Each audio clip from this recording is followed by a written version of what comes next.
In the year 75 BCE, a precocious Roman youth, at once a soldier, a man of letters, and an aspiring statesman, embarked upon a maritime expedition from the distant heart of the Republic.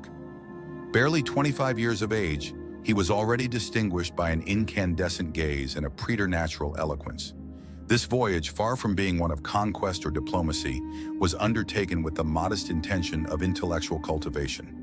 He journeyed eastward to Athens, the ancient cradle of rhetoric, to refine his oratorical faculties.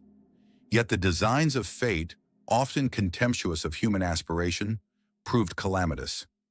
Midway across the wine-dark sea, serenity gave way to chaos. A violent incursion by Cilician pirates shattered the voyage's tranquility. The ship was besieged, its occupants subjugated, and the entire company borne away to a barren and forsaken isle. Amid the captives, the young Roman exhibited an astonishing composure.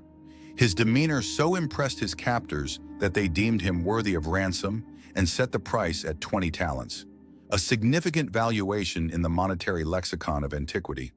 The captive, unfazed and almost amused, countered their assessment with bold derision. "You are ignorant of my worth. I assure you, the sum should not be 20, but 50 talents. The pirates, disarmed by the audacity and self-assurance of their prisoner, burst into laughter. Yet such was the gravitas of his presence, so commanding his rhetorical sway, that they acquiesced. Days turned to weeks. During his captivity, the young Roman passed his time composing verse, singing, engaging the pirates in games of chance and skill, and occasionally erupting into fury to pronounce, with eerie calmness, "Upon my release, I shall return and see each of you crucified." The pirates dismissed these threats as the theatrical posturing of an eccentric mind, perhaps touched by madness, or merely indulging in aristocratic bravado. They would learn otherwise. Once the agreed ransom was delivered and freedom restored, the youth did not retreat to Rome in resignation. Instead, he secured, at his own financial expense, a modest fleet of warships and promptly set sail, not away from peril, but directly toward it. Within a mere 3 weeks of his liberation, he located and captured the very pirates who had once scoffed at his threats.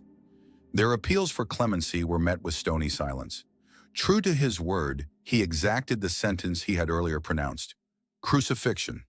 And yet, in an act of grim compassion, he ordered their throats to be cut prior to their being affixed to the cross, sparing them the prolonged agony of Roman execution.